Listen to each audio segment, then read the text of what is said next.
Recording in Agriscience, progress. as well as GIBS Entrepreneurship Development Academy. So as I said, this is the Women's Month online roundtable discussion, and it's going to be a good one. This has been a session that we have really been looking forward to, because if you look at the whole continent, if you look at different countries in the continent, and you look at one driving factor, agriculture, farming, and the role that women play in that space, a key role that women play. But there are many issues that are still plaguing that industry. As much as we see the growth of many successful women that are coming up in different businesses in agriculture, yet the question remains, what about the many other women, young, sometimes old, that are trying to come up and find their way? We are so grateful this afternoon or this morning that Corteva Agriscience has made this roundtable discussion a reality, so that this will be a session where we'll be able to learn from each other. And one thing that's really exciting is the quality of the panelists that are going to be joining us today, and the speakers that are going to be sharing their knowledge, that are going to be sharing their journey, that are going to be sharing so much of the wisdom that they've picked up along the way. So let me start by just introducing you and letting you know who is going to be on the panelists today. I'm sure you've been able to pick up the program and you know who's going to be joining us. We're going to be joining the participating panelist today. Patience Koku is going to be joining us, the CEO of Replenish Farm, as well as Eric Mawani, the MD of Oneo Farms. And we're going to be joined as well by Suzanne Weston, who's the president of the crop protection business platform for Corteva Agriscience. Yewande Kazim is also one of the panelists joining us this afternoon, the founder of Wandiville Media. And Andreas van Rensburg, category lead for agriculture at Tiger Brands.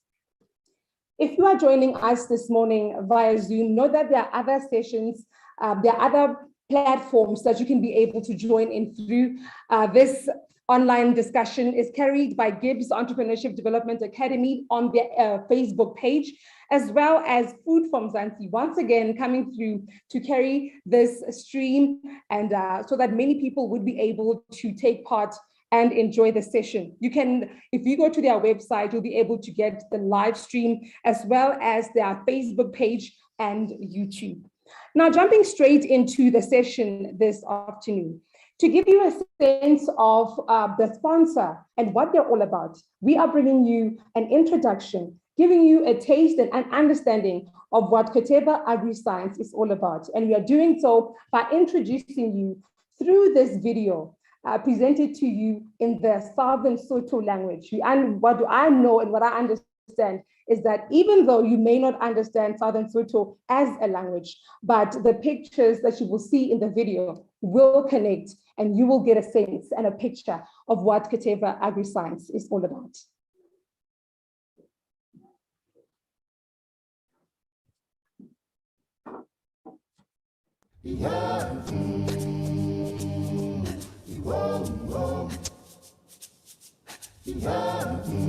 Corteva e mona ka sepheo sa ho aha dihwai ho ya ho ile. Re le company e shebaneng le tsa temo, ho utlwisisa kgahlametso tse fapafapaneng tse amanang le maemo a lehodimo le mobu. Hape ho na le ditlhoko tse ikgethileng ho ya ka sebaka se seng le se seng le ka sehwai se seng le se seng. Ho tsena tsohle re sebedisa bohlale bo hlwahlwa le boqhetseke bo tswang ho bafuputsi ba rona ba 5,000 ba tswang dinaheng tse fetang 130. Sena e lo abela dihwai tsa rona ka mahlale a tswetseng pele le ho lebella matsete a dijalo a matjha a ntseng a hloka le tshireletso e tjhatsi. Matsete a lehae a akaretsa dipatlisiso tse hlwahlwa tse amang ditshebeletso tse ka sebediswang lefatsheng ka bophara, jwalo ka ho thibela phallo ya dikokonyana masimong a Afrika. Hona ke katiso ya mokgwa o tswetseng pele wa dipatlisiso tse kopantsweng hantle ho thibela dikokonyana. Ho feta moo, diteko tsena ke ntlafatso ya dibaka tse fapafapaneng tse bitswang bioclimatic zones. Sena e le ho hlahisa dihlahiswa tsa maemo a hodimo. Ntle le boleng bo phahameng ba in-seed le tshebediso ya technology e bitswang on-seed, mme hape le tshireletso ya dijalo polasing e leng on-farm. Tharollo ena ya digital le agronomic di etseditse ho ntlafatsa tlhahiso ya dihwai kaofela le phahello ya bona e tsitsitseng ka botlalo. Boinehelo bona ke ho ntlafatsa tsa temo, hobane re na le kutlwisiso e tibileng ya ho lema. Re tseba ditlhoko tsa dihwai tsa rona le bohlokwa ba dihwai naheng ya rona. Sena ke sona se susumelletsang bafuputsi ba rona hore ba fumane mekgwa e metjha e hlokahalang ho tsa temo. Ke ka lebaka leo ho nang le mahlale a moraorao a tlhahiso ya dijalo tse ntle mobung wa selehae. Kgothaletso ya rona ke ho theha ditharollo tse sebetsang le netefatso ya tsa ka lehae e sireletsang le ho hlokomela masimo le dijalo ho ya pele. Sena ke maikemisetso a motheo wa Corteva mona Afrika Borwa, e leng tswelopele e hlwahlwa le ntlafatso ya bophelo ho tloha kajeko ho isa bokamosong ba tsa temo. Over to you. I agree with me that that session, that video was just captivating in terms of, the information that is being shared in there. But when you think about the partnership between Corteva Agriscience and GIBS, I think the best person who will be able to paint a picture for us and be able to just take us into their confidence, give us a bit of a background, because we are gathered here on this event, but there's been a lot of crucial work being done in the background. And right now, I'd like to ask Miranda Hoskins, who's the Managing Executive for Social Education at GIBS, to take us through this relationship and welcome us. Thank you so much, Mpho. First and foremost, thank you for agreeing to participate in this event. I note that you are proudly an alumnus of our Social Entrepreneurship Programme. And so to all of you out there who are curious about it, please have a look and maybe touch base with Mpho, and she can tell you all about the wonderful things she learned on our program.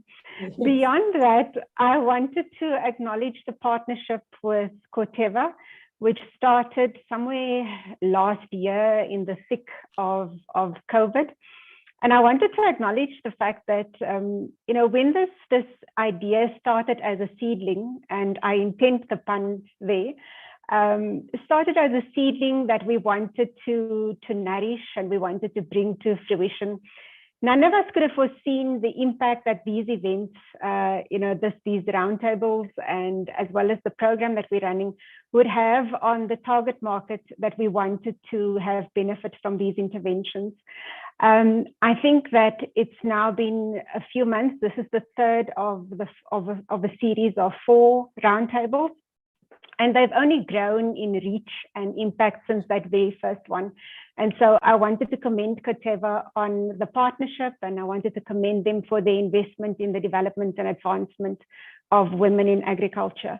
I think that agriculture remains a growth sector, will continue to be a growth sector. There's a lot of hope placed in agriculture. If we look at the National Development Plan, for example, where the sector is supposed to produce and contribute large numbers of jobs to the economy by 2030. I think that it's impossible for us to do that without partnering with partners like Corteva, but also with the entrepreneurs, the people who are getting their hands dirty literally, to be able to grow the agriculture sector, to grow the economy through the sector, but then also to facilitate the job creation that is essential for our country and for our future.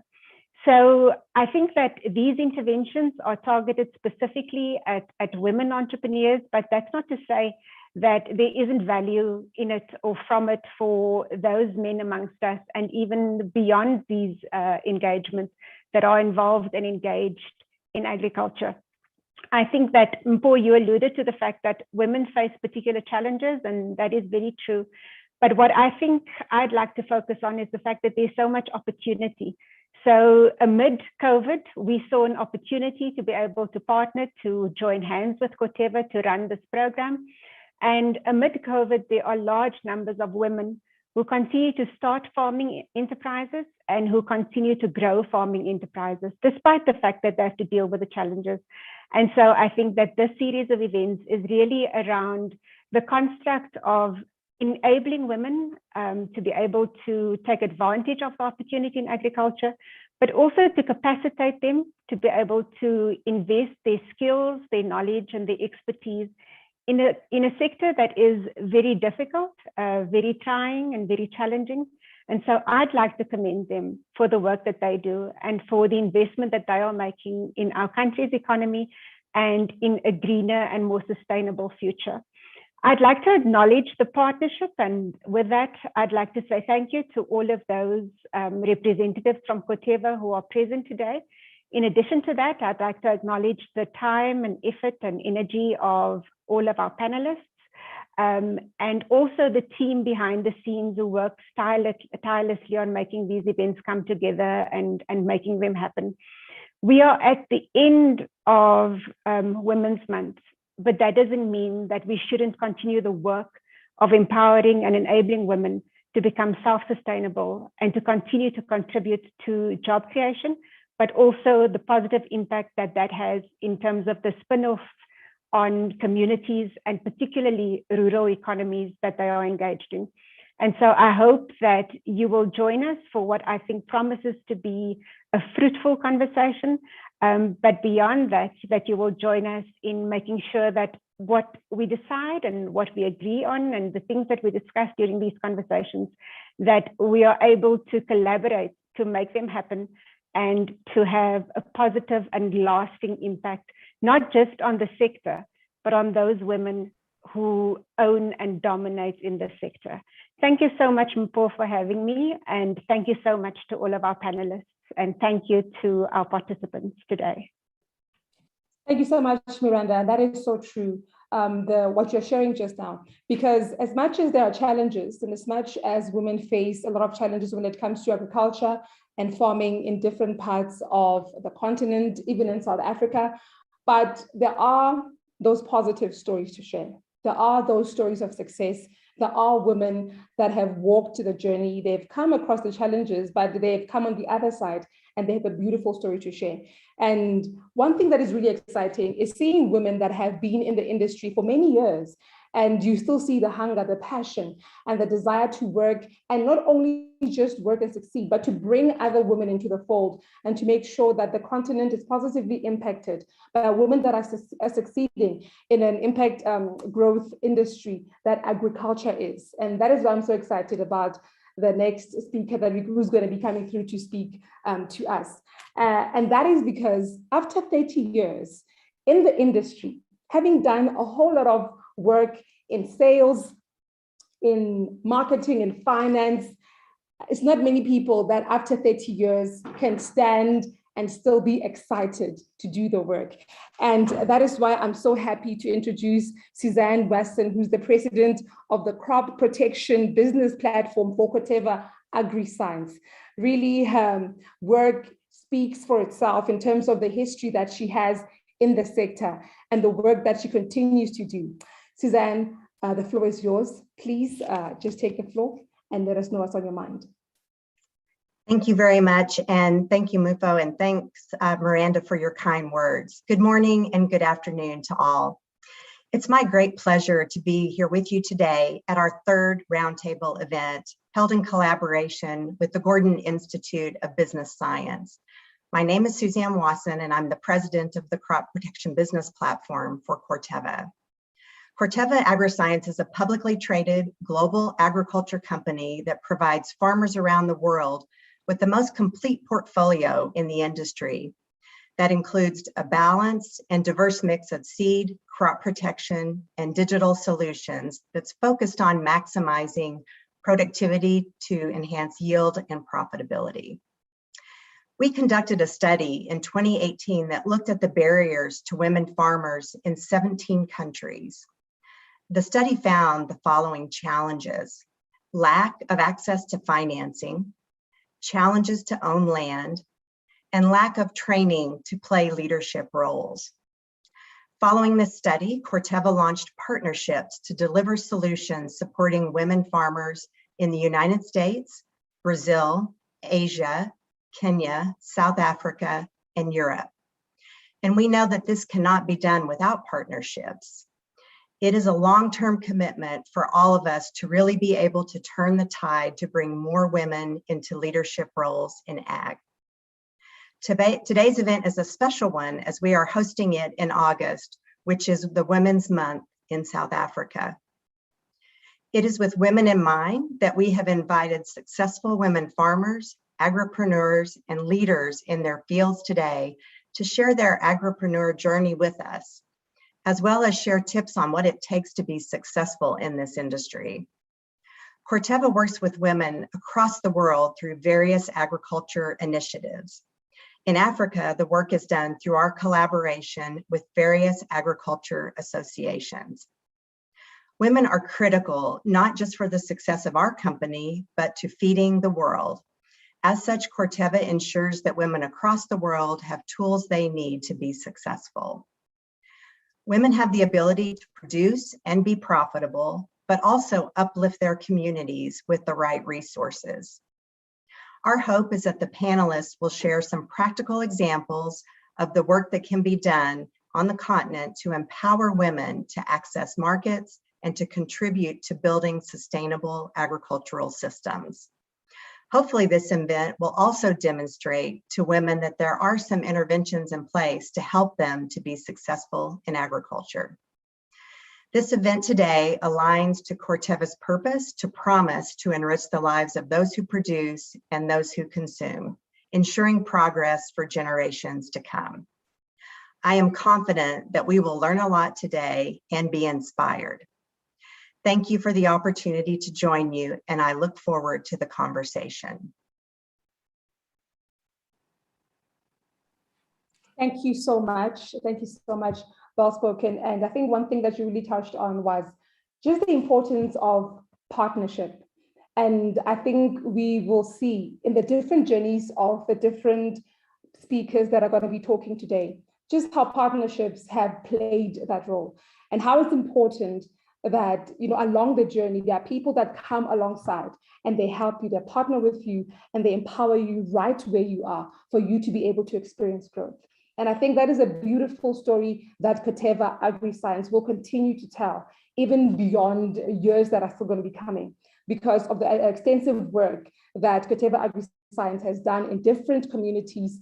And what that has done is it has simply translated to the touching of individual lives, women that have been empowered in their spaces. And because of doing that, they've gone and empowered communities, their communities. And because of empowering their communities, what that has done is it has caused a ripple effect. And that has led to change in different countries, that has led to notable change and growth in different countries. And that is going to be bringing us to, as you're going to be getting into the keynote address for today. And the lady who's going to be giving us the keynote address is a woman who has done tremendous work in her space. When you look at the country, Ghana, and what has been going on in that country. And this is a powerhouse, if I have to say so, a powerhouse that has really reached out into the different lives of people in Ghana and across the continent. I'm talking about a lady by the name, well, we refer to her as Mama Lydia Sasu. And when you look at the work that she has done, I mean, she's been involved in agriculture from literally a very young age.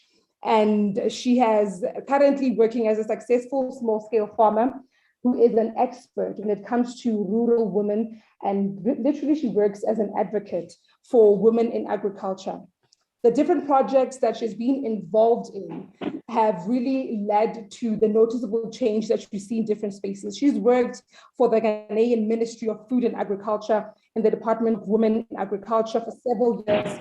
And other work that she successfully done was help with the coordinating of the United Nations Food and Agriculture Organization, FAO, Freedom for Hunger Campaign, and Action for Development Project. And with the work that she's done under her leadership, project beneficiaries, they've decided to create a coalition to continue the anti-hunger campaign. And in 1999, the Development Action Association, the DAA, was formed. A whole list of work that she has done, and we are proud of that work, that you can look back and share the lessons that she's learned along the way. And I'd like to present to you at this moment from Ghana, Mama Lydia Sasu. You can go ahead, Mama. Thank you, and good afternoon to everybody. May I take this opportunity to thank everybody, and especially the organizers, for making it possible for me to be with you for Women in South Africa Month. I will just talk about my own history. What happened that I joined agriculture or the forces. My both parents are farmers. My father being a leader of the men. My mother don't go to any meeting, doesn't know anything. And I keep on asking, when you go to meeting, don't you tell the women? The men will sit somewhere and do all their talking, and then that's the end. So from my infancy, I realized that we need to bring up other women also to know what is happening so that in the farm, they can also, after secondary school, I was introduced to agriculture college, where at the college, when I finished, I entered the Ministry of Agriculture. And at Ministry of Agriculture, I was at the Women Extension Unit, where I was helping the women in agriculture and trying also to advocate on their side, to teach them. They don't know the policies, they know the rules, they don't know anything. All that we do is they go to the farm with their basket, do the farming, crop, harvest, we go to the market to sell, cook for the house, and then that's all. But we can even if you haven't been to school, we should know more and learn more. So with the Ministry of Agric, when I was there, I will show you this picture. When I was there, my picture was posted at the front stage of the program of Ministry of Agric, Women in Agriculture. And it was everywhere in the country because I was helping and educating the women. After that, I realized that with the women, they are not in association. So we group them into associations. But for their marketing, they always harvest and bring their crops to educators who meet them at every market days in the communities and they sell to them. Sometimes these market aggregators don't pay them. They pay half of the credit. And it became a problem for some of them even to go back home. I could remember my mother and myself went to the market to sell. And after selling, the woman said, I don't have money to pay you. And my mother said, how will I eat? I don't have anything. So how am I going to feed my people? And there was nothing. We had to credit my food money from somewhere to buy other ingredients so that we have the food at the farm so that we can go and cook at home. That evening, my grandmother gave us food to eat, which shows that the women are doing so much to feed the family. But yet still, the farming and the marketing aspect is not all that easy. And after that, I was picked up by FAO, as he said, and at FAO, Freedom from Hunger Campaign, Action for Development, I was able to put this association in place so that they can also come together and sell their things and know the rules and regulations, know the policies, and then bring in the youth. Because when I was entering into agri-college, my brothers and sisters were laughing at me. We are always in the farm. And after secondary school, we are joining agric again, but I didn't talk. I stayed on. Most of the youth don't go into agriculture because they feel that When they enter into agriculture, they won't be helped. They won't be at a stage where they should be. But look back and see, what are you doing to your mother, your sisters, and others in the rural communities, so that they can also learn. We have to advocate. We have to advocate and make ourselves available to let others know what we should do. But through that, I took it upon myself that I will continue. When they were at the university, me too, I was at the university. So we continue. And now, look at what we've done. We'll be able to put these women into different associations. And then they are also selling their crops in association, in groups. I'll tell you something about how these women were able to sell their crops at a big market. The vehicles take them there. They buy one. We were able to put them into one group so that the vehicle take one group of fish processors to a big market where they have to go and sell for big money. And it takes them there, they follow it up, and they sell and came back. We realized that armed robbers have been attacking them on the way. So they are losing their money. What should we do? We introduce them into money banking. So they pay the money into their bank account at the market, the big market, and they come home with nothing, but rather buy food that they will eat to their homes so that they eat. And this has been something that it has helped them a lot and introduce them into savings, weekly savings, whereby they can go into it. Again, they realize that the fish is depleting. What should we do? They asked me, is there any rules and regulation, any laws that we can work to have more fish in the sea? So I said, why don't we advocate? What is advocacy? We came together and learned advocacy. So we went into the ministry with songs, drums, as usual, and people were looking at Lydia. The Lydia is crazy. We were able to meet the minister. She accepted us, listened to us. He said that we want the regulation, bring it. They brought it. They sent it into the parliament, and then we asked them that they should translate it into local languages, because our women read Bible in the churches. If it's in local languages, they can read it. And this was done into 5 different local languages. And it was very, very interesting for these women to understand the role that they could also play so that they can help the government and the nation as a whole. It became very, very much interesting for them to sell and to know the rules and regulations. All their crops are not being sold. Bagging them into proper packaging area, packaging baskets, and then transporting them to the marketplace was something that was unique.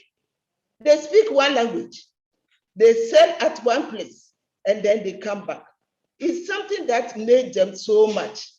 Another thing that we were able to do is with the fish people, when I joined the Sustainable Fisheries Management Project, that is USAID program, they were able to come with us. We realized that oysters in a big river over there has been depleted. And we said, what can we do? He said, don't worry, we'll work. These young women in the communities who are illiterate were educated from university graduates. They taught them how to use other implements to test the water salinity, the flow of the water, the salty, everything in the water, so that they can also translate it into the people in the community. They did it for 5 months, and after that, they went into close season. And lo and behold, the whole place was full of oysters. They had a lot to eat and then a lot to share. We are looking at food security. We are looking at advocacy. We are looking at education. So if our women are even illiterate, we can put them there and they can learn. They can also do more to help. So we are looking at having associations so that the associations can also talk and then make their voices heard. Every year we have Rural Women's Day, where these rural women also have come together and then tell the government what happened and what they want. If you won't come to your office, you can hear us on the radio, on the TV, and in the papers. So empowering the women is something that we have to look at. We have realized that land has been a very big problem in Ghana. So farming on land is a problem. And we realized that women were not given land, but we were trained. And then they also talked to their family members that the women can also own land. And now many women are now owning land because of the training that they had. They taught, they educate them, and they understood it, and they are having it. But climate change has been a problem, which we can't do anything about it. When it happened this year, we had it for about 4 months, no rain, and all the crops that they planted got wilted. But yes, sir, if you get irrigation, it can help us. Finance is also, things are getting up. They need more, prices are going up. They need more so that they can also work with it. And with my brother, coming back to my family, my brother also, the two of us went to farming. He also said, my sister, our farms are very, very small. Why can't we go into a big farming area? So he partnered with others and we went to the area. It was a very big land using machines. I was surprised. Now we are in America. We are somewhere because it was planting, we are planting maize in a large scale, harvesting with machines. And the women in the community, I can't leave them. I brought them together to learn from them so that they can also do the same thing, applying fertilizer and all those, and they all had farms, land, coming together to farm together so that they share. This is something that we can share and help everybody to be on its feet. The way they produce food, we are looking for processing. In Ghana, women do a lot of processing. Cassava into gari, pepper processing it. So we introduce it today. You can't sell it raw. You can do some halfway processing. So that one you can also sell. Even we are looking at fish, hygienic way of processing fish. We'll be able to train a lot of women on hygienic way of processing fish, using different tools, different ovens, so that they can also give the nation a hygienic fish to sell and to eat.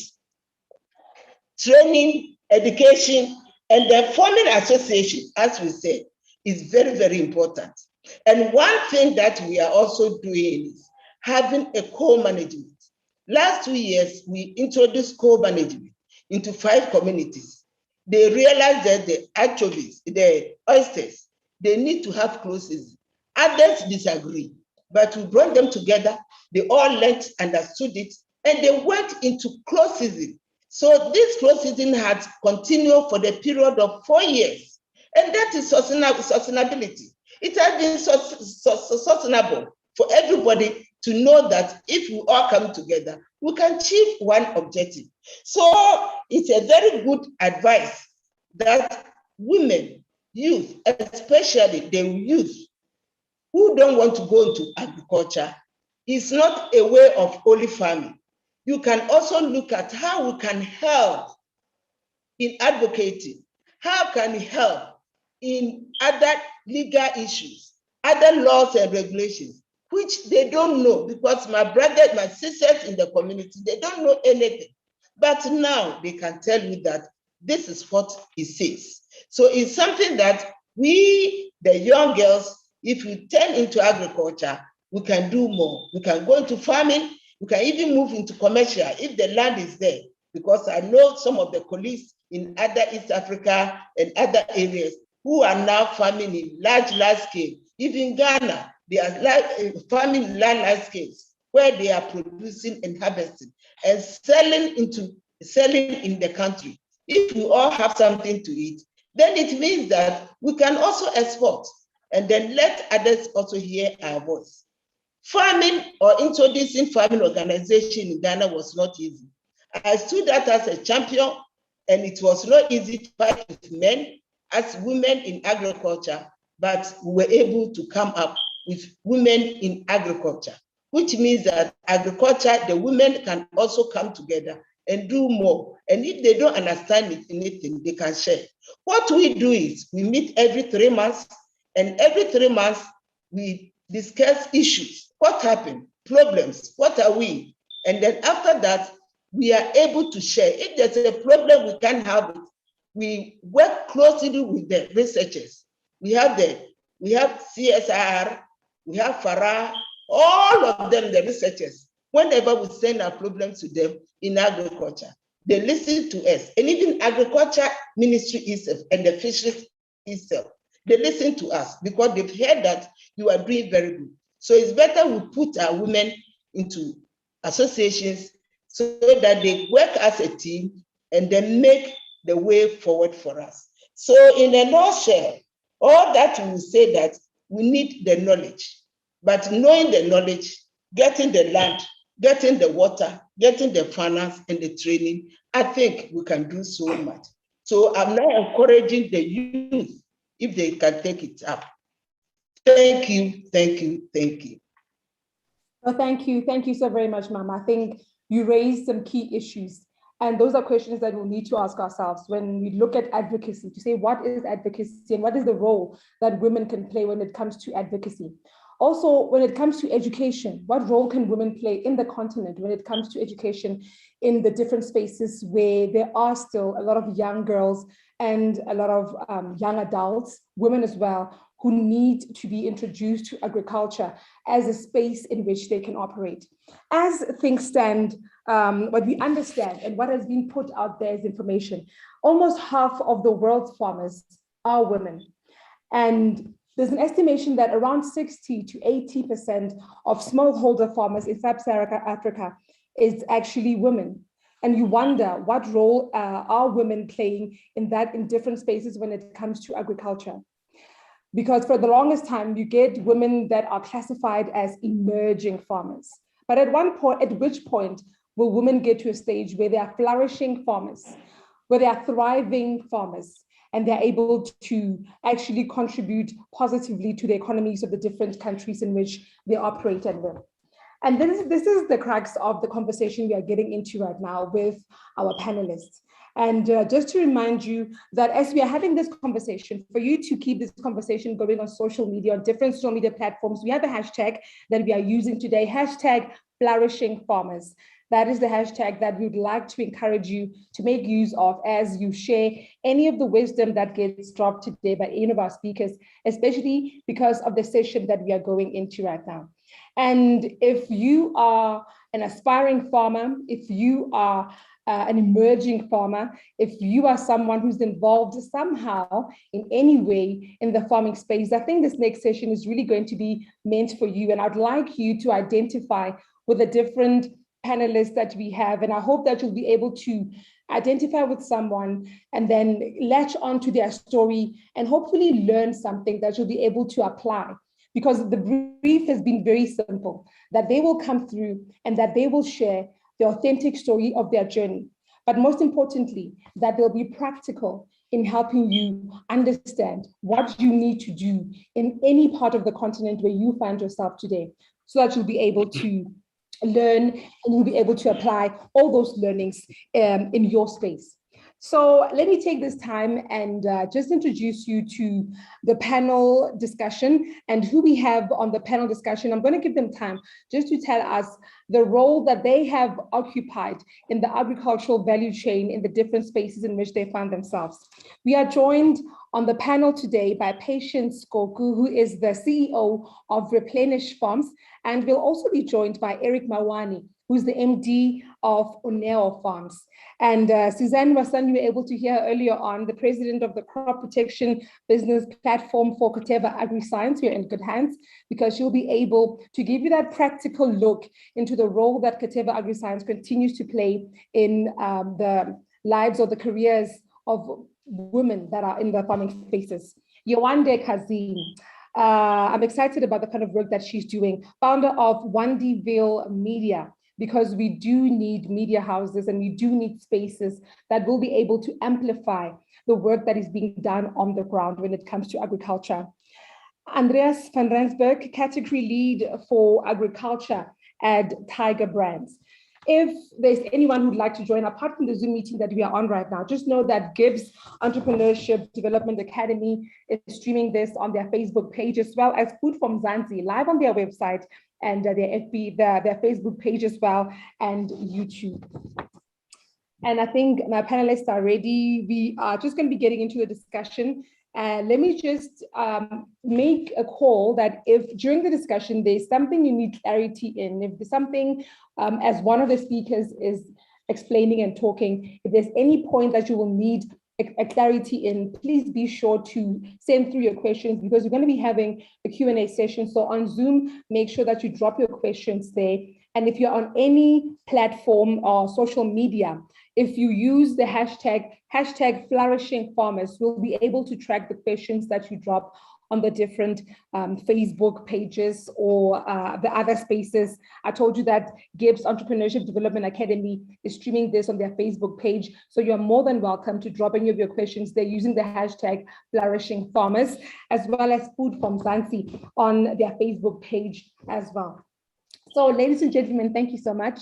Let me give you this time to introduce yourself and just let us know the space that you're occupying in the agricultural sector briefly. I will start with you, Patience. Thank you, Bo. And I'm happy to be here. My name is Patience Koku, and I'm a farmer in Nigeria. I'm CEO of Replenish Farms, as well as a couple of other companies in the ag sector. So basically what we do is we grow, we used to grow a lot of corn, grain and seed, and a whole variety of soya and so on. Recently we started growing bananas. And so we are looking, hoping that we can grow bananas for export as well. And so, yeah, so that's basically what we do. So we grow a lot of crop, both seed and grain, and I'm excited to be here. Thank you so much, Patience. So like I said, as the different panelists are going to be introducing themselves, I hope that you'll be able to take note of the different areas in which they operate. So that if there's any areas of interest, you'll be specific in your questioning and you'll be able to know that you'll be able to be assisted. Eric, please introduce yourself and just give us an idea of, in this agricultural sector, where you have identified yourself. Hi everyone, Mawani Eric Ania is my name. I'm a fresh producer. I'm based in Taunton. We currently producing the capsicum family, and how we started on a 2-hectare farm in Dider in the Val in 2016, and we then moved on to a bigger portion of land where we currently are in Taunton on a 10-hectare farm.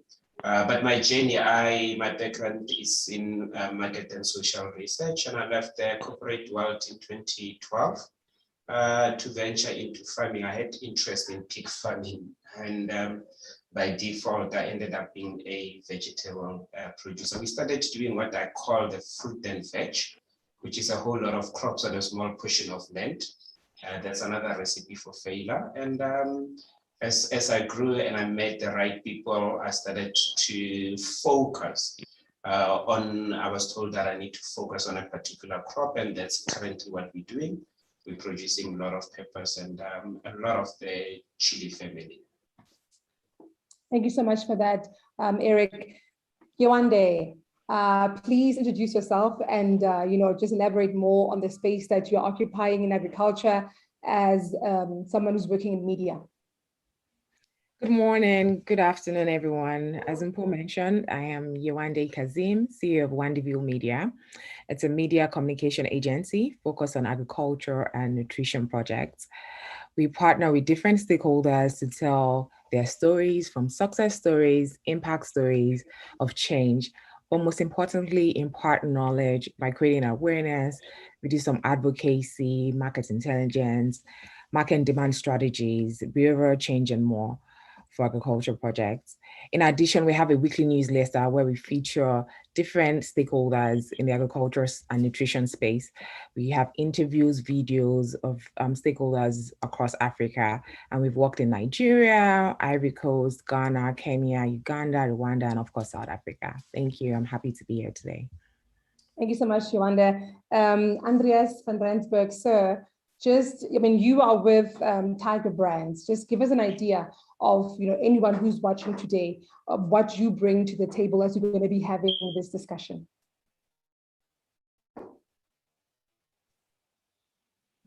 It helps if I'm off mute. Hi. So Andreas van Rensburg, category lead for Tiger Brands, South Africa.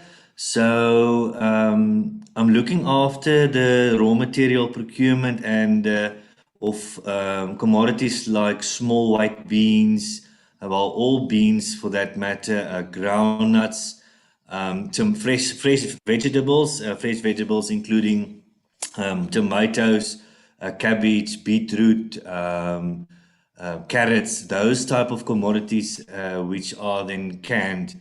So from Tiger Brands' side, we are very passionate about growing the enterprise supplier development program within our business, and that is where I'm coming in this discussion today is how can we take hands and see how we can grow the small scale farmer into entities that is financially viable and independent and sustainable, because I think that's one of the big challenges going forward. So yeah, thank you for having me today. Thank you for that. And I think we can, because we've had an introduction with you speaking earlier on, Suzanne, I would like you to just kickstart the conversation for us.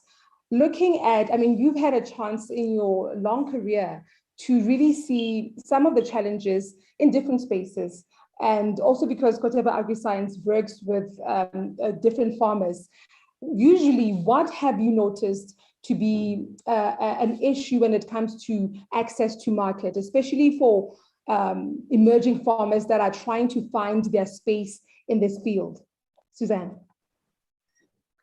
Well, I think in general, what we find is that it's hard for women sometimes, women farmers, to have a voice and to be able to connect with others, because there is strength in numbers. And Lydia talked about the ability to pool resources and efforts among women and have those groups through an association. I think that is so important. There are strength in numbers, and to be able to coordinate and provide resources. So I think many times as women, we face the challenge where we always think of the 10 reasons why we can't do something versus the 2 or 3 reasons why we can do something. And so I think for us to be advocates for each other is incredibly important as women in the agriculture field. Okay, Yolanda, I'd like you to pick it up from this point, the issue of being advocates for each other as women. You tell these stories and you work with stakeholders, you do impact stories, you do different conversations, and you're able to pick up, from talking to different people when it comes to these access to market challenges that women continue to face. When you talk to stakeholders, when you bring the impact stories in terms of these women that are emerging farmers and they are growing, what have you picked up when it comes to what makes some of these women find the support and actually grow from the support that is actually, from the support that they're getting from the different stakeholders? Yolanda. Thank you, Mpo. What I've learned is to stop working in silos. I think it's very important to belong in an association or some kind of organization. And why, as Susan mentioned, there's powers in the numbers. But not only that, it gives you access to more opportunities to be aware of what's going on in the space, in the stakeholder space, like agri space. It gives you access to opportunities, but it also links you up to market linkage, which is key. And if you're not part of an association or a group, how do you access that value chain? How do you able to connect to create demand? So I think it's very important, which has been undermined a lot, to be part of a group, be part of association, it's very key to thrive. Yeah. To get these issues. And Eric, I want to pick up on something. I mean, in your introduction, you talked about how you got to a point where you were able to focus on a particular crop, and this was after getting advice. And just piggybacking on what Yewande was saying in terms of market linkage and having that support, do you think in order for you to find yourself in this position right now, can you attribute that to just the support that has come through for you when it comes to market linkage? And if you were to look at other women in the very same space that you see around you, what would you say maybe they are getting wrong? Is the market linkage a big thing in succeeding? I think thanks, Mpo. I think one of the biggest problems that I face, and I know quite a number of farmers are currently facing, we're farming on a very small portions of land. Remember, we've got issues of land in South Africa, so we've got small portion of land. But I've always said to a whole lot of farmers, there are three key elements that we need to cover for you to succeed. You need to be consistent, meaning whatever you have or you're producing, you must make sure that you're producing it throughout the year. And that way, then the market will start to take you serious, be it the informal market or the formal market. But over and above everything else, you need to produce the quality. And I think quite a lot of women that I've met, they're lacking a lot on those fields, is producing the quality, but also being consistent. But I think over and above everything else is the last thing is, it's how we package our produce. Remember, you've got a brand that you're carrying out there. When you're not out there, people need to look at your produce and have sort of an idea of who this particular farmer is. So one of the biggest problems or the hindrance of a lot of women not getting access into this market is it's practically not being consistent. We're not producing enough. We produce, I mean, a simple example is somebody who is planting cabbage on a 1 hectare. There is no way you will be consistent if you're planting cabbage on a 1 hectare. You're planting, and once you harvest, you still need to wait another 3 to 4 months to produce again. And those are issues that we need to start addressing. And I think Wendy also mentioned something about operating in silos. If I'm planting 1 hectare and Mpo is planting another hectare, and we've got that agreement to say every single month as a group of women, we will be putting a certain particular crop on a particular field to make sure that we're still sustainable. At the end of the day, we carry one brand when we go out there. Bottom line remain, we will still be present in the market. Sure. I mean, Eric, you're speaking about strategy now, and apart from strategy, it goes back to that very same issue that was raised earlier on about not working in silos and just, that partnering and working together. Patience, you mentioned earlier on about how, moving from soya and then making headways to farm, looking at bananas and everything. The 3 key points that Eric was able to mention right now. First of all, consistency as a weakness that he's seeing in terms of women farmers. I don't know, if there's anyone who doesn't agree with the points that he was raising, feel free. But he spoke of consistency, he spoke of quality, and he spoke of presentation. So with these key practical, issues in your line of work, would you say that you were checking the consistency? Were you checking the quality? Were you checking the presentation in terms of what you are taking to the market? And if these 3 check boxes were checked, what other challenges would you say? You know what, I'm taking consistency, I'm taking quality, I'm taking presentation. So, but what are you finding practically as a woman? Because where Eric is sitting, he's saying, this is what I'm seeing, but women might be getting it wrong. So Patience, what do you say to that? Okay, so I think that Eric was reading my notes because so he was reading my notes via Zoom. Okay, so I mean, he's basically saying, this is what it is. And I think that as a woman, I say every time I get the opportunity that for me, I think that maybe the challenges of farming are not peculiar, so to say, to women. Farming is challenging, period. I transited from fashion to farming. And I tell people farming is the hardest thing I've ever done in my life. And, but it's the most fulfilling thing. But like he said, truly it's resilience. You have to be consistent. You have to be diligent. You have to stick with it. And like I said, when we were talking yesterday, I said that, the truth is there's a lot of lack of information. So you're going from it's a lot of not knowing what to do and not getting the right support that you need. And so you make a lot of mistakes, you lose a lot of money. I mean, if I tell you how much money we lost in farming, people ask us, you have to be mad to have stayed in farming. So I think in lack of information, Wandi said, about associations, and I think a couple of people have mentioned that it's very important, but it's important also to be in relevant associations. I mean, I'll speak from my perspective in my country, right? So I haven't had a strong desire to be in many associations because I don't see them serving the actual purpose, but I've been also in international organizations of farmers that has benefited me so much. And I've taken so much and transferred so much knowledge to my farm here and done so much based on what I've learned from associations. So it's very important to be in realistic associations.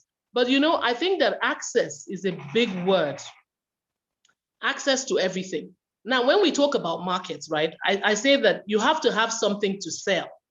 And when Eric was speaking about the size of our lands, right, the level of productivity that we have in many countries in Africa is a problem.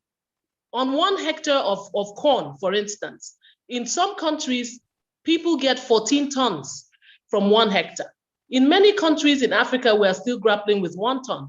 So for me, I've had to take my time over the years. We've tried to look for ways to improve our yields, because that's the only way you can be profitable. That's the only way you can actually have something to take to the market, and then the quality of produce, like Eric was also speaking about, is very important, So all of that, proximity to the market, the location of the market, the location of your farm, those are all, but I think that in the final analysis, right, farming is challenging for men and for women, and farmers need all the help that they can. Yeah. All right, farmers need all the help that they can get. Andreas, I'd like to pick your brain on this and just labor a little bit on what Eric was saying. Yeah, so, well, Eric did point out quite a few important notes in terms of the economy of scale. We've seen that in terms of South Africa, there's a lot of small scale farmers, but they do produce like 1 hectare of beetroot. And then for them to be sustainable, that is just not enough. One needs to be have bigger farmland, bigger rotation crops is also critical, important in terms of you can't have just one crop. So we've seen that, for example, in the Messina area with the tomatoes, where those small scale farmers plant tomatoes on tomatoes on tomatoes, and then over time that area has now become so infested with pesticides that it's very difficult to manage tomatoes in that area, where if we had better crop rotation, that would have been dealt with much better. So that is one of the big challenges in South Africa, is the economy of scale, and then access to funds. Somebody did say earlier, I think it was Suzanne, that access to funds and access to land. So you might have access to land, but the finance houses won't give you funding for your fertilizers, for your chemicals, for your seed, and then I'm not even at equipment side. Most of these type of commodities, like the beans and the groundnuts, they need specialized equipment, and that is quite a big investment to be made. So yeah, farming is challenging for male or female. It is challenging. It's more challenging maybe for females.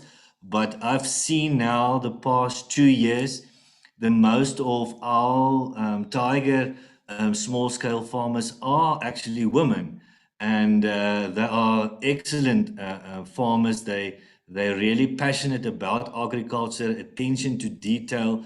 They're very they keep to good agricultural practices. There's no shortcuts that's been taken, and that at the end, if you can keep to your good agricultural practices, you are going to get a good quality product at the end of the day. So getting back to the challenges is the funding, but we've seen from our end, to get to the economy of scale is where there is a place for aggregators. In Tiger's current structure, we have about 4 different aggregators, and if memory serves me, I think we've got close to 250 small scale farmers under these aggregators, and each of them do bring with them a lot of knowledge, skills, and equipment. And that is where then Tiger can assist also with knowledge and expertise, and to grow these small scale farmers into sustainable farmers. And that is the aim of us supporting this type of venture. Okay, no, beautiful. I mean, I'm loving what you're saying Tiger Brands is doing through the different programs that they're running. Now, the next part of the conversation, I'd like us to move into the how part. And I'm gonna start by bringing you, Suzanne, and you one day, because what I'm noticing, just a pattern that keeps coming through is the education that keeps coming through, the relevant association. And maybe let me start with you, Suzanne, to say, maybe this is you giving away the secrets of what Corteva Agriscience is doing. But when it comes to the practical side, I mean, we know the amazing work that you're doing, but practically, someone out there who's listening and they're thinking, but where do I fit into the picture when it comes to Corteva Agriscience in terms of the practical support that they say, that they claim to be given to people? I hear them talk about a global support, continental support, but I don't quite see myself. So where do I connect with Corteva Agriscience? Well, I think, one, we are an input supplier to farms, obviously, but I think the work that we're doing as a company in South Africa, for example, where we've launched the Corteva Women Agripreneur Program. And this year in 2021, we have 35 women that are participating in that program. And that's really allowing them to build entrepreneurial skills, management skills, helps them develop leadership capabilities as well. And really, it allows them also to network, which we've said, many of the panelists have said is incredibly important to build that network. And we feel like we can connect them with industry specialists, with stakeholders, and that allows some access to the market. So that's just one example where we feel like we are trying to lead in terms of building empowerment for women. Yeah, thank you for that. Yewande, in the introductions, this thing that Eric said, I think it's just something that is just, just ignoring it, my brain as I try to think about it, but just some of the errors that he has made up to the point where he is right now. And I'm thinking in your space as someone who's amplifying the stories in agriculture, someone who's sharing what is going on in agriculture and connecting stakeholders, different stakeholders to farmers on the ground. When it comes to the education element, do you think stakeholders are at a point where they are open to, sharing some educational information so that farmers do not have to learn by mistake? They can literally learn just from the experience of others and just move on instead of just repeating the same errors. So the education element, stakeholders, when it comes to that, are they willing and are they vested in supporting farmers in that area? Well, definitely, stakeholders are willing to learn, but I want to go back to something Corteva actually did in Nigeria. So they have some demo plots where they show how to farm, and they said learn about new farming practices. And from testimonies, farmers have, gained more profits, more yield. It's been positive. But what I've also found out is that women were not part of it. And why is that? It also comes back to working in silos or not being part of, an association. That's why are women out of it? And I think one of the major key things that I would like to emphasize for women, I've talked to different female farmers. They have amazing products, good businesses, but one of the key things they always complain about is access to finance. But what we found out is your books are not together. You're not participating in trying to get your funds together. How do you do some bookkeeping? How do you get better? So there are a lot of opportunities out there from the development partners to stakeholders. But how do you access these opportunities if you are not even ready and you're not even investment ready or grant worthy? So I think we need to also change that perspective. Tell your story. I feel like if you tell your story, people are aware of what you're doing, what opportunities you'll be able to access, but also learn in terms of demands. It's very important in key area for women to tell their story, be aggressive with it, be out there in public. Unlike men are out there. They are usually the ones at the stakeholder events, at the conferences. But we also need to do ourselves a favor. If you're participating at an event where there's no woman, and this is for the men, let's all be inclusive. Well, how do we get more women involved? I'm sure a woman farmer or someone in the entrepreneurial space that is working in the agriculture sector. So let's all be inclusive and make sure that women are involved. And I want to say, we keep talking, I'm not going to be crop focused. We keep talking about, I know we're talking about crop agriculture, but agriculture is also a business. It's more than just farming. So there are other areas we can also tap into to see. So let's, be clear on that as well. Thank you. Yeah, that is true. I mean, Patience and Eric, you are on the ground. You are literally working the ground. You are doing all of these things.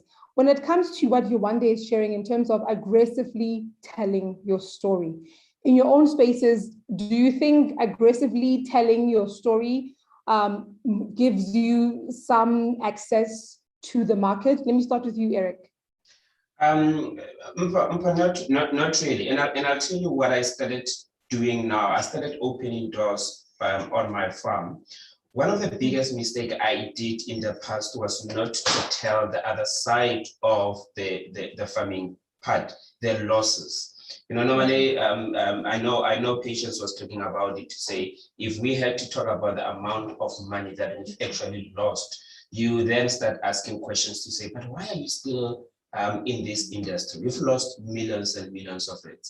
You know what, tenacity, it's the passion that is pushing us. But one thing that we didn't tell the other emerging farmers was, this is a business. And in this journey, you're going to lose money. In this journey, you need to stand firm. So a lot of people normally come to the farm to say, I've paid the school fees, so they need to learn a lot from me. And true that, I've paid my school fees. But what lessons are they walking away with from the farm?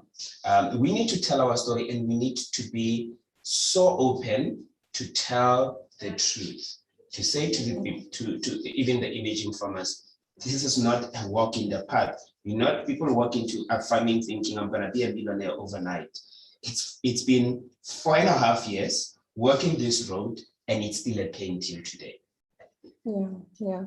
And then on your side, Patience, or authentically, but also aggressively telling that story when it comes to your journey in agriculture.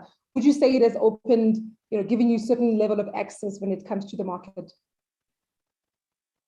I think it probably has. And again, I say that, Eric, maybe, because we're boots on the ground farmers, we have similar experiences, but I think it has. And also telling my story for me really is me doing my part in helping agriculture in my country, doing what I can to say, the truth is, if you want to help a farmer, talk to a farmer.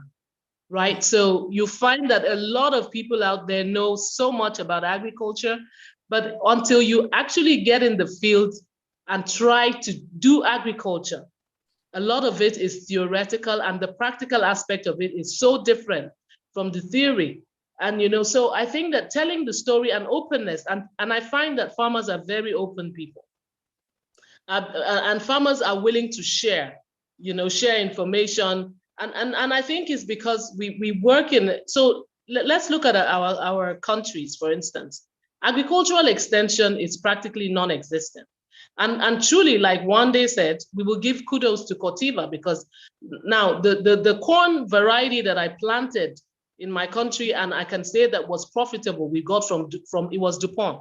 And then we had the agronomists come to the farm and show us, you know, basically, look, do it like this, don't do it like that, and so on. So we got a lot of knowledge from that. And I think that sharing gives us that access to information, right? So access to market also is greatly linked to information. And I tell people something. For me, I think that market has never really been a problem. I've always found that, so when you're in farming, depending on where you are, so like, you know, we're talking about aggregation. There are a lot of aggregators. And we live in a country where we import a lot of food. So if you produce locally what is good quality and the quantities that are needed, of course, there's a market. So I hardly ever really am struggling with market, but struggling with production. And we've also worked with smallholder farmers, right? Giving them access to market and creating a linkage where the government can come in and fund. And you still go back to the fact that these projects don't always work the way they should because of the fundamental production problems that we have. So farming really is, it's a totality of things, right? So it's bringing everything from the production to the access to the market, to all the linkages, to the input that goes in, to the knowledge that is required, the education. So what Corteva does with GIBS is so important, because you need to educate people on how to run an agribusiness, because it is a business, right? And we're in it to make money. But, you know, because the information is not there, people also need to know the reality. I transited from fashion to farming because I was an entrepreneur who was looking to make more money.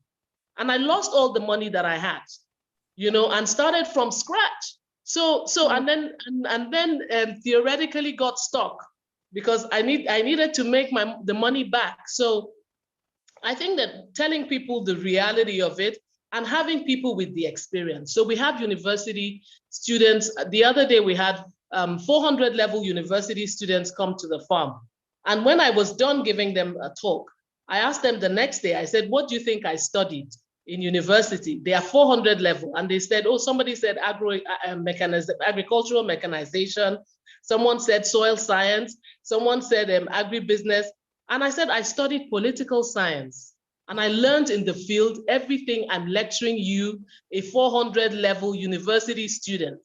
So we give this information freely because we see the fact that food is essential for life. So any other business, if I was selling clothes or selling cars, right, I will be hiding my trade secrets. I will say, oh, this is how I did it and this is how I made money. But when people need to live, and when you live in Africa, you know, and places in Africa where food is a problem, you know, and it's supply and demand, and you find that the farmers feel a huge burden to do what we do better. So I think that it is so vital to have access to information, relevant information, and get that support for farmers.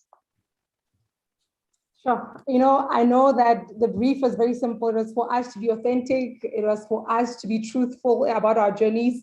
I hope that, you know, how authentic and how truthful we are is not discouraging anyone, but it's just really painting a picture of, you know, what really happens. So as we round up this discussion, I would like to ask, you know, our different panelists just to give out practical advice to emerging farmers. I think one thing that has really come through as from different speakers is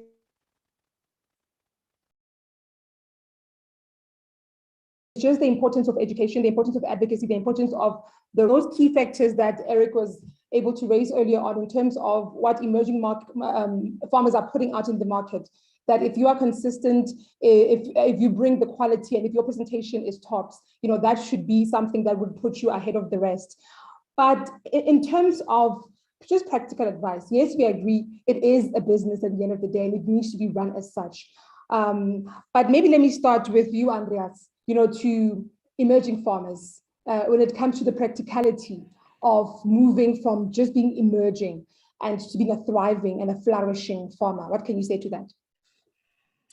Just to elaborate on that is, so for me is the small scale farmer or the farmer, you need to know your product before you even start going in that type of planting of a product. If you don't know the insides and out of that specific commodity, and that is where, and several of the speakers also mentioned that is ask questions, ask your neighbor, ask anybody. Everyone is willing to share information. And that is why the Corteva Agriscience is also so critical, important in growing agriculture in any country, but specifically South Africa. Food is there, and in food we will always have a scarcity of food. So there's always a place for agriculture. And if small scale farmers must stand together to get that economy of scale and know the produce, what you want to plant, and know the market where you want to go to. And from there, and then the market you're going to go to determines the type of quality that is required. So in a lot of the produce that I'm involved in, there are intermediates that needs to come into place to clean, for example, the product. It's not like you can produce the product, harvest, and then sell as to the market. There's a third process involved where the quality is managed. So you need to know your full value chain from where it's planted in the ground right through to the end producer. If you know that whole value chain, then you will be able to set your business up correctly to be able to be a success, and then grow each year, and then make your farming practices more economical, get your yields up, and then be a sustainable small scale farmer. And then in a year or two or three, you will be not a small scale farmer, you would be a sustainable farmer, commercial farmer. Yeah, thank you so much for that, Andreas. This is the Women's Month online roundtable discussion, harvesting a future in farming, and our hashtag that we are using today, hashtag flourishing farmers. Please use that hashtag if you'd like to comment on the roundtable discussion. If you'd like to ask any of our panelists any questions, we are going to be moving into the Q&A. We are just rounding up this discussion at the moment. And if you want any question after everything that has been said, if there's anything you need clarity on, be sure if you're on Zoom to drop us a question in the Q&A, in the comment section, drop us a question there, and we'll get any of our panelists to answer your question. Otherwise, if you're joining us streaming via social media or even on the website, just go to social media, go to Facebook, and you'll be able to drop in a question there. Make sure you use the hashtag Flourishing Farmers. And on Facebook, we are streaming from the GIBS Entrepreneurship Development Academy, as well as the Food from Mzansi Facebook pages. We're expecting your questions. Please send through those questions. Now, in wrapping up, let me go to you, Yewande, and just advice you would give to emerging farmers. As you are telling the stories, you are talking to these farmers who have, their work cut out for them, who are doing the practical work on the ground, be it women, be it men. But I'd love to hear from you, especially when it comes from women. What can you practically say to them in terms of how they can move from just being emerging farmers to being flourishing and thriving farmers? Thank you, Tom. Andrea's mentioned know your products, but also know your market. It's very important to know your market, what the opportunities are, and the demand for the market for your products. But also, what value can you add to that product? How can you maximize your profit? I think adding value is very key. Women should definitely think about. So you're not just a primary producer, but how can you add value to that product? One of the key things I'll mention is education is key. For me, it's very important you're part of an organization, because if you're not part of an organization, you don't have access to information or the opportunities available. Very key. So find an association to be part of. What I would also add is bookkeeping. It really it's I don't know, it's amazing to find out how many people do not do bookkeeping. Like bookkeeping is key, very, very important in your books together for you to be able to access opportunity. That's one of the key areas. And also tell your story. Very important, tell your story, tell people what you're doing. I always say if you don't tell your story, it's like walking in the dark or blinking in the dark, as it said. Tell your story, tell people about it, mix with other stakeholders in the industry. And I think that's it and let's not forget Women Rock. Thank you for the opportunity. All right, thank you, Yewande. I'm just moving to Eric. Let's just hear from you. In terms of how farmers can move from emerging farmers to flourishing farmers, what advice can you give? I think as much as I'm going to give an advice, I think we need to, I don't want us to walk out of this conference and say, but Eric, I've managed to cover all those 3 key elements, then what?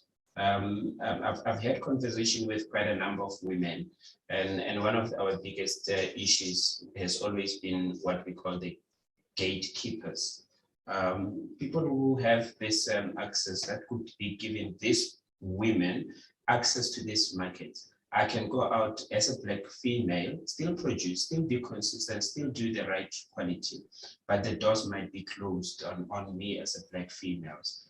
We need to at some stage have conversation of opening doors for these Black females, because it doesn't then only help to cover all the key elements and then not give these Black women and women in general opportunities. So I think moving from being emerging to get to the stage where we are, I think that the similarities between myself and Patience is because we're in the ground, we talk a whole lot of the practicality. If you look at my financial projections, they look, I'll be a millionaire in about a month's time.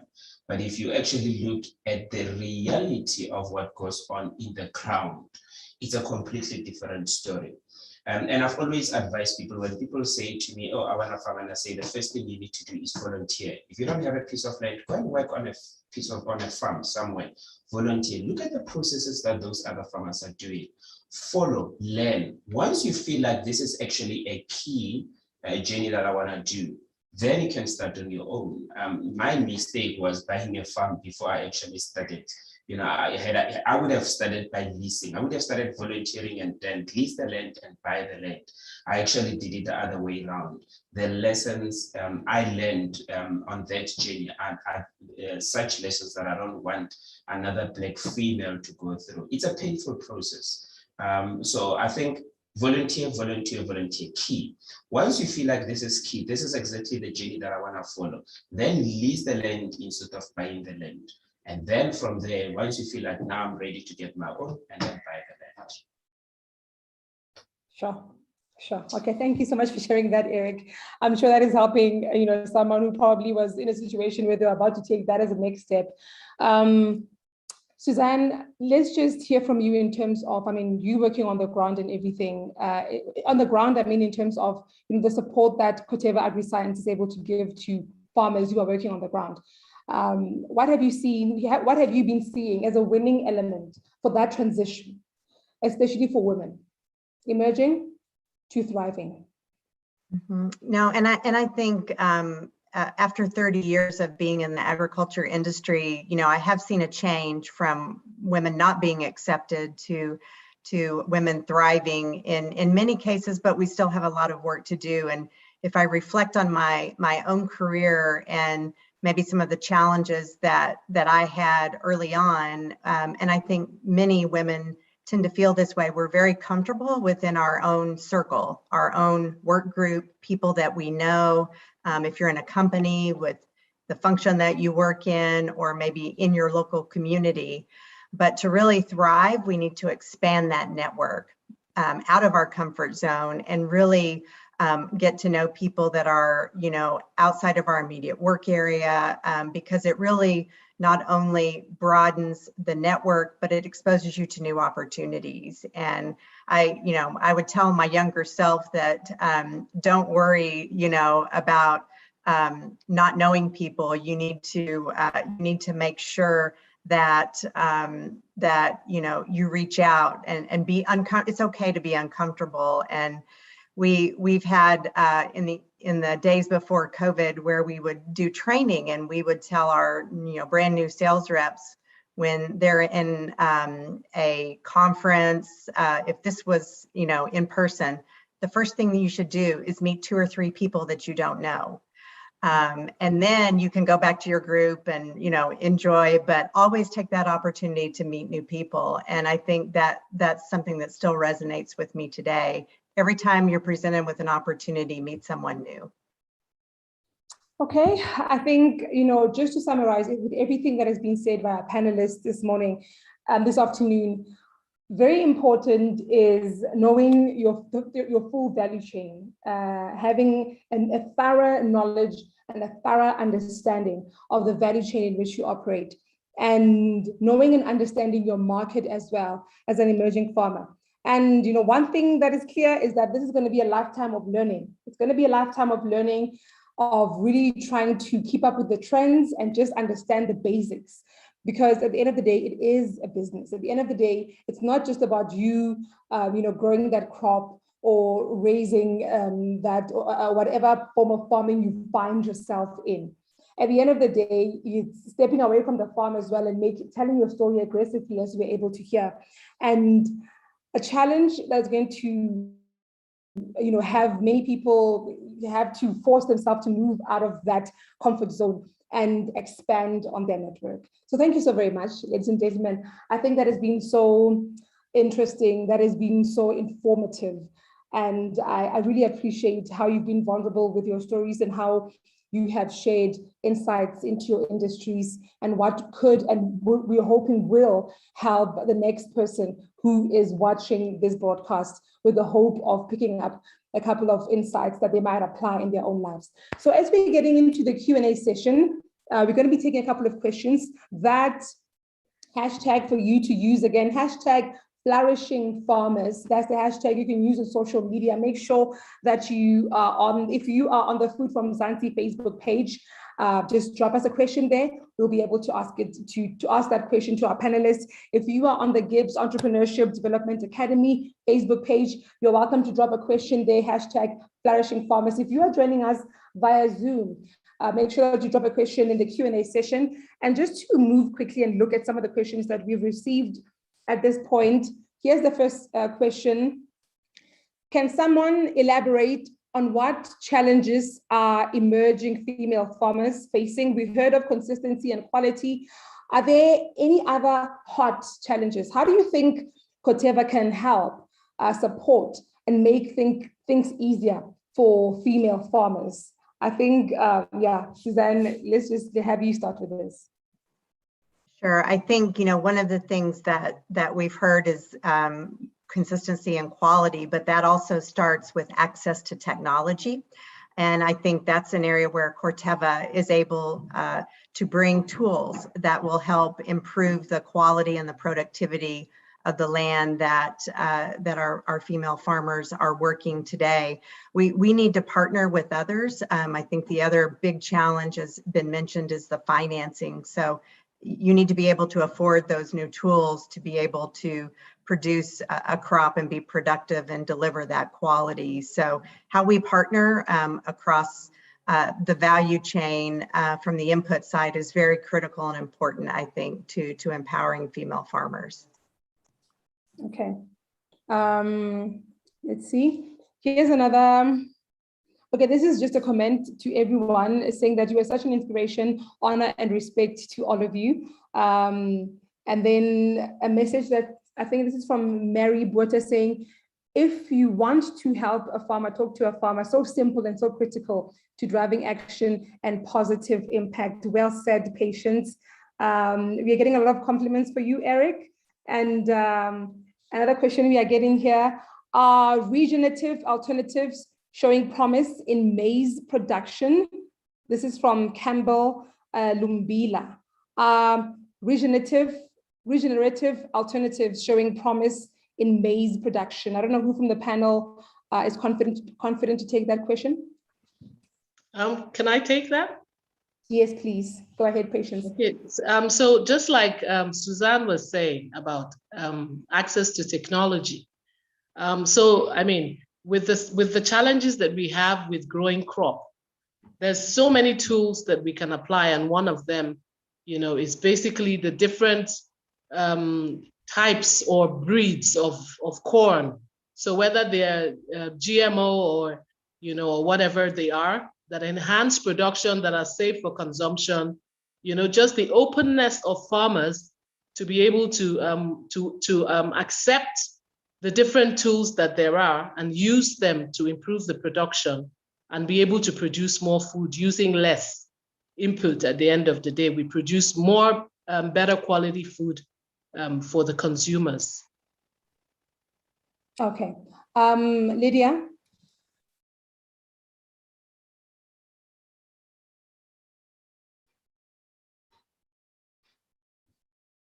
Mama Lydia?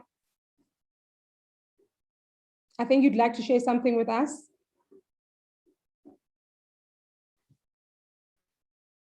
Yeah. Yes. I think we didn't say more about storage. Is it?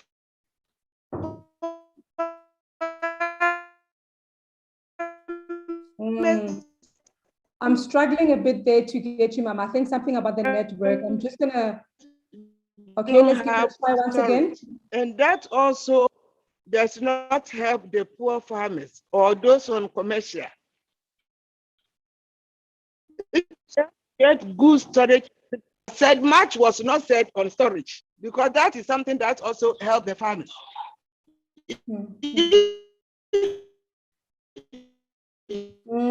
That network is not so great. Oof, Mama. I'm struggling to get you. There's a bit of breakage in network. I'm going to just try to give you a couple of minutes to settle in. They are able to store. It means they can get good price and good markets. It's cutting. Do you hear me? Yeah, it keeps on cutting. We are struggling to hear you, Mama Lydia. We're struggling to hear you. I'm going to give you a couple of seconds just to try and reposition yourself and then bring you back in so that you can talk. Eric, did you have your hand up earlier on? Mama, I'm going to give you a little bit of a break to try and reposition yourself because we were struggling to hear you. So I don't know if that means, trying to get your network in a better position, and then I'll bring you back into the conversation. I think you had some very important things to say. Eric, did you have your hand up? I think it was earlier on before Suzanne said something. I needed to just address. I think the question was from Melody when she was asking about any other challenges that farmers are actually facing, and it's good that Suzanne also mentioned access to finance. That's another topic for another day. But females are really struggling to get access to finance. This industry itself is tough to gain entry into, but without even access to finance. To buy machinery, the very same storage facility that Ma'am Lydia is talking about, it needs finance to build up that storage facility to either store your produce, store your maize, or anything. So access to finance is that one other challenge that females are facing. Okay. Mama Lydia, can I give you a chance to see if I can, if you're able to hear you this time around? Let's see if you're able to hear what you had to say to us earlier on. I was talking about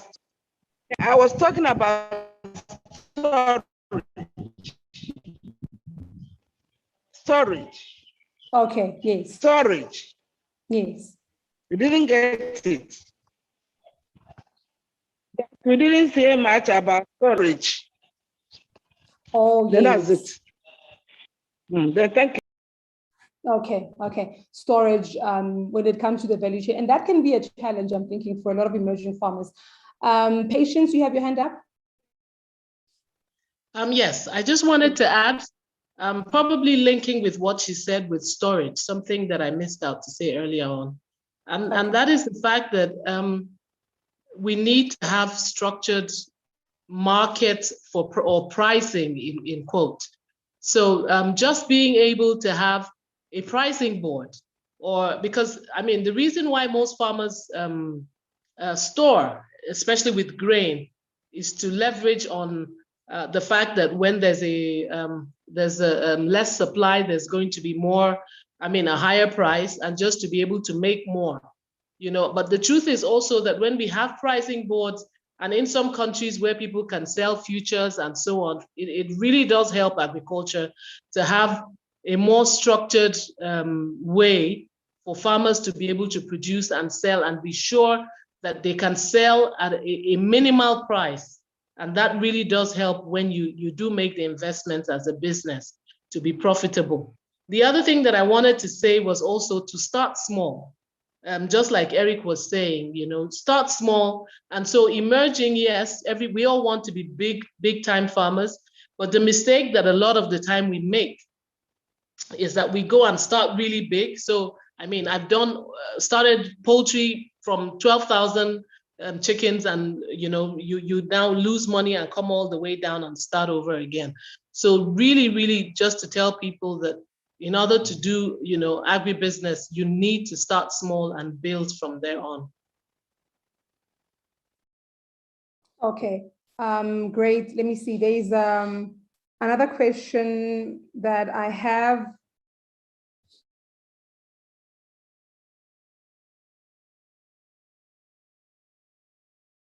Let me just go to the question. It says, give up in order to succeed. So obviously I'm going to give this to Eric and Patience as well.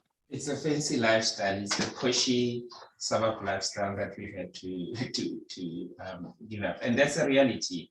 I moved from a pushy suburb, around the Clearwater area to move into a pig house office to stay there. To move from, having a couple of cars to start using a taxi and scaling up. So the pushy lifestyle is one of the things that one had to give up to get to where we are right now. Okay, Patience? Sorry, can you repeat the question? I couldn't hear it clearly. No problem. The question was, what did you have to give up, on your journey of farming in order to succeed? A lot. A lot. I had to give up a lot. I moved from, just like Eric said, like I've moved from the city to the suburbs. I've moved back to the city. I've given up a lot of luxury, because agriculture is expensive, right? So buying equipment and so on, you make some money, you put it back in, but if you stay consistent, it does get better. I'm looking at what Barbara is posting there. Does it get better? It gets better. And when you get better at it, it does get better. So if you spend time, like Eric said, if you apprentice, if you go somewhere and learn, and you start small and realistic. And I tell people, look for the right support when you start. So don't listen to the consultants who haven't done anything in practice, but have only the theoretical aspect to tell you. Look for associations where you can benefit. Look for companies that are providing free support, like Corteva, who will give you the training and all of that to make you succeed. But you just be ready to give up a lot in the beginning, and it does come back. So it's not if it was all bad, we wouldn't be here till now. So yes, it will get better, but you do need to give up a lot to build any business anyway. Yeah. There's a question that came in to say, does it get better, Eric? Actually, responding, I see the question comes from Barbara. Honestly, it does get better.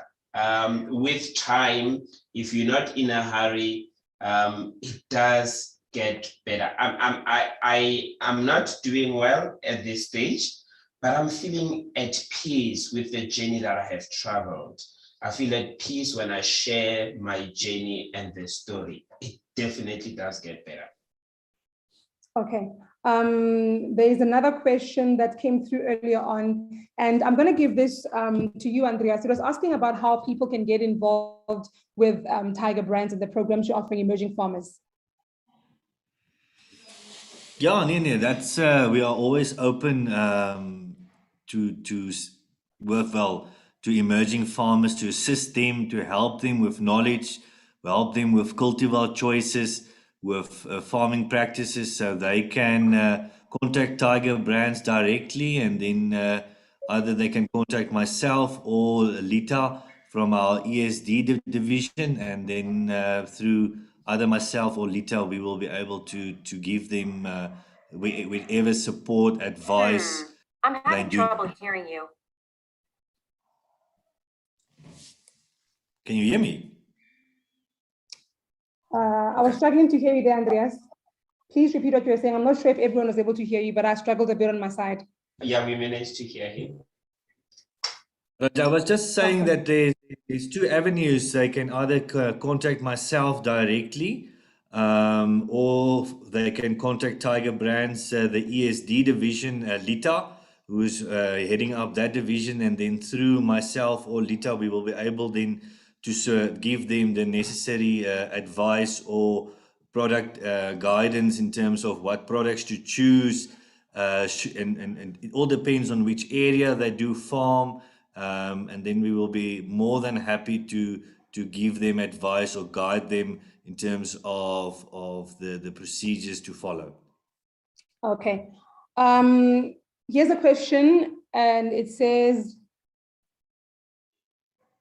how can one access international markets for export purposes? When there are gatekeepers? I think that's what the message is saying. But key to the question, how can one access international markets for export purposes?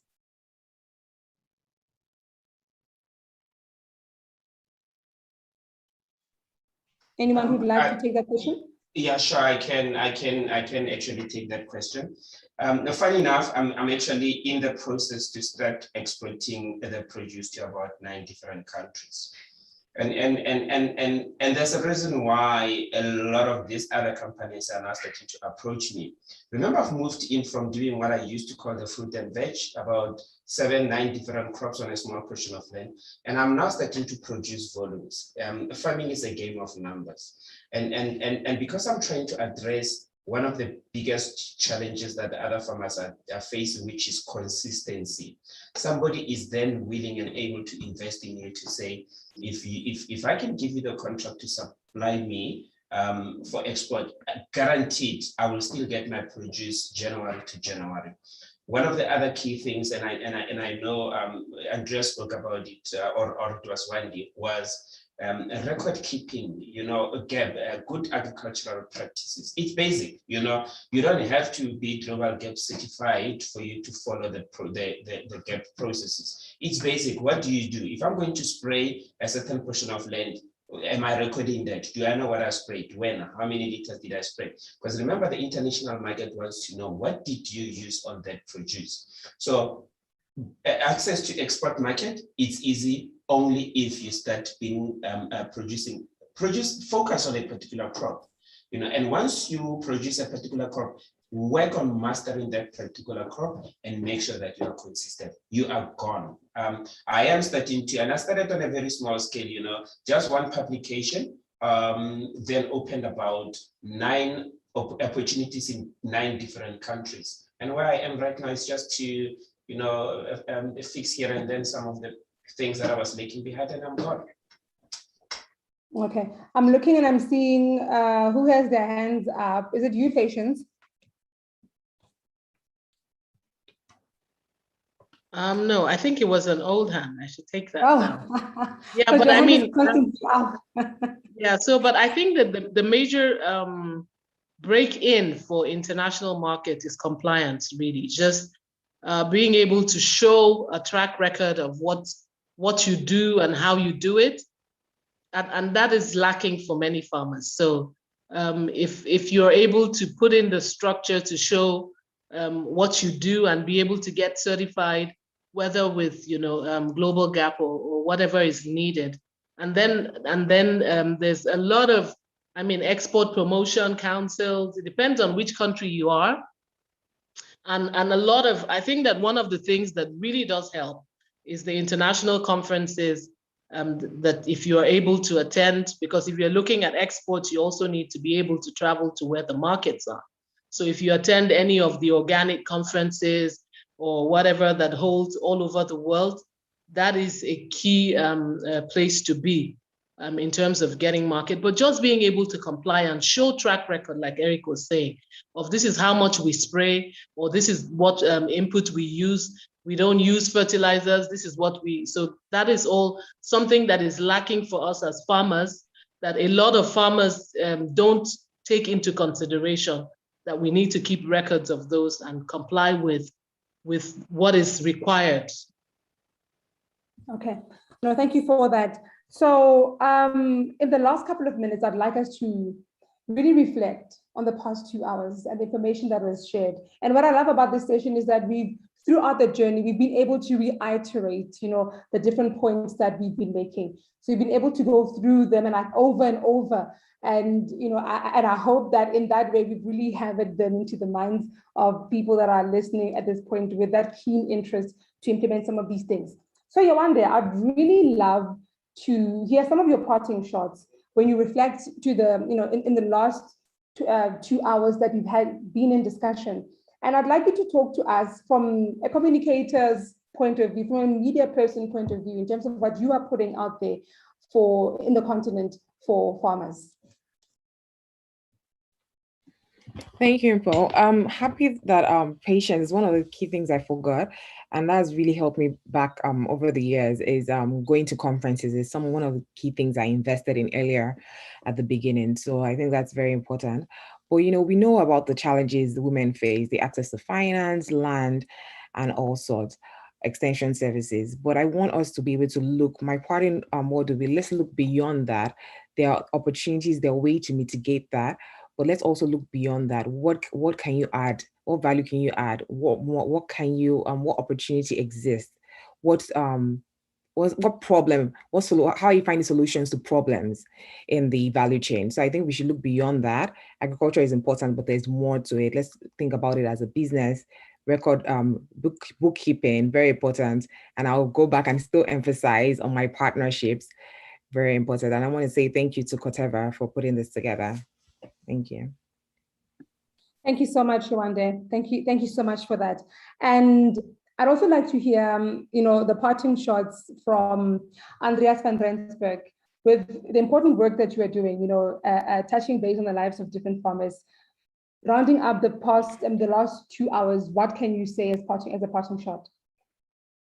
Yeah, I'm really excited about the growth that we've seen on small scale farmers over the past few years, and then definitely the contribution that Corteva is making to the development of agricultural, and also to hear stories from the other panelists in terms of like Eric, what he has told that where he has begun small and how he has grown, but still, even though it's a struggle, he's still very committed and still very positive. I think that is the big thing one needs to take home, is that agriculture is not an easy, you need to have a passion for it. It is not an easy business to run. There are much easier businesses, I think, but there's definitely a big future for agriculture, and there's a place for agriculture in every country, and there's a place for small-scale farmers to become commercial farmers. One just need to stay focus on the product that you know, get to know your product, know your value chain, know where you can add value to be able to differentiate yourself from another farmer, and by that you will be growing bigger and bigger, and then definitely I hope I'm okay. Thank you so very much. And just as parting shots, I would love to hear from Suzanne Weston, Corteva Agriscience, President of the Crop Protection Business Platform. So parting shot, Suzanne. We've had, I think, a really fruitful 2 hours, just really, taking emerging farmers through some of these key things. So for you, what are the words you would love to leave us with this afternoon? Well, I think I want to thank all the panelists for joining us, because the insights have been tremendous today. And having grown up in an agriculture setting, farming, ranching, it's very difficult and challenging. And it doesn't matter what part of the world you're in, but in Africa, where it is challenging to get access to technology, to financing, to be able to sell your crops in a market, it makes it that much more difficult. So Corteva really believes that we can facilitate the convening of bringing people together, bringing partnerships together to help advance the smallholder farmer. And it's really built into our sustainability goals and how we're bringing technology that's sustainable, inputs to farmers that are sustainable, but being that convener and really connecting people so that the opportunities are there for people to succeed. And once again, it's been a pleasure.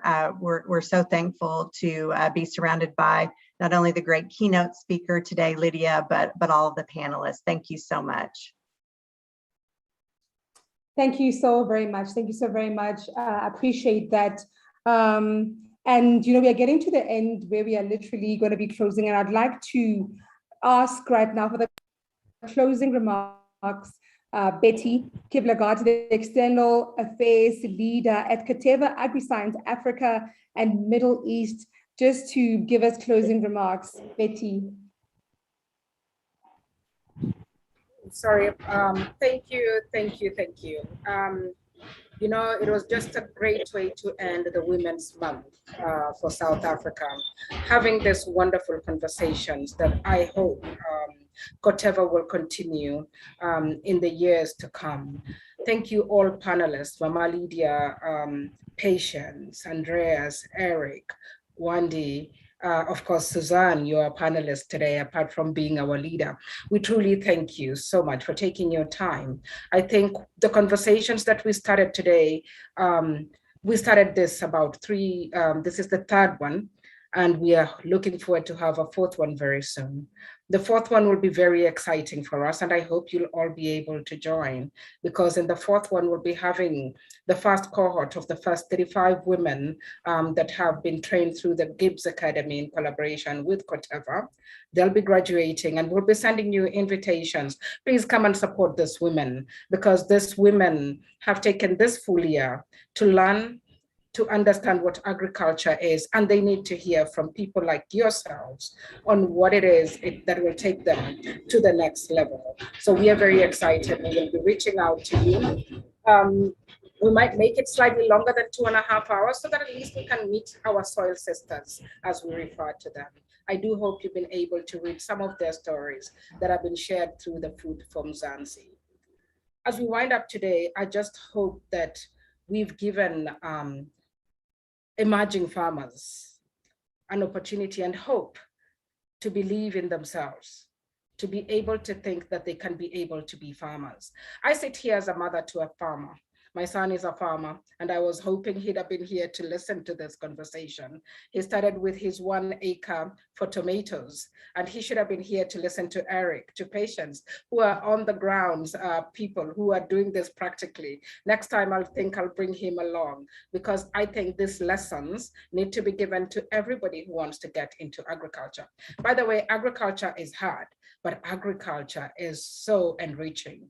I got into agriculture 20 years ago, just by mistake, as a lawyer who came to advise an agricultural company. And I never looked back, because that's where our food comes from. And I hope all those that joined us today get back home and realize without agriculture, we have no food on our tables. We have no clothes on our back, because we need cotton to make our clothes. We have no silk. Mpo, as always, we appreciate how you just coordinate and elaborate and get us through this. And GIBS, we're joined at the hip, and we look forward to bringing in maybe another cohort of 50 or 60 women, depending on what partners we bring on board. Thank you so much. Thank you, panelists. Thank you, participants. And thank you to our leaders. Thank you, thank you, thank you. And thank you so very much for the words that you're saying. Agriculture is hard, but it is so enriching. And I'm really grateful to the panelists that were able to be so authentic, to be so vulnerable, to share their stories and to be honest in their delivery in everything, and to be so practical as well in their delivery. So grateful for that. Our panelists today, Patience Koku, CEO of Replenish Farms, Eric Mawani, MD of Oneo Farms, Suzanne Weston, President of the Crop Protection Business Platform for Corteva Agriscience, and Yewande Kazim, founder of Wandiville Media, Andreas van Rensburg, Category Lead for Agriculture at Tiger Brands, and of course, not forgetting our keynote address from Mama Lydia Sasu, so deeply entrenched to the work that she's doing. Thank you so very much. Thank you also to everyone that has participated in this session. We're really grateful. Food from Zanzi, thank you as well for carrying the live stream. Thank you for everyone that has been involved. GIBS, Entrepreneurship Development Academy, and of course, Corteva Agriscience for making all of this possible. It has been quite a fruitful session. It has been an interesting session where we got to share a lot of knowledge. And I believe everyone walks away from this session rich with information, hungry, and just passionate to go out there and implement what needs to be done. Thank you so much. This has been the third session, the third offering with the hashtag that has been running today, Flourishing Farmers. And we hope that'll be a reality, moving from the hashtag and becoming a reality when we see emerging farmers moving from just being emerging, but thriving and running these agri-businesses that will in turn be able to, give positively to different economies in the continent. I'd like to wish everyone a good evening where you are, or a good morning, whichever part of the world that you find yourself in. My name is Mpho Mashita, and I appreciate your time this afternoon. Thank you.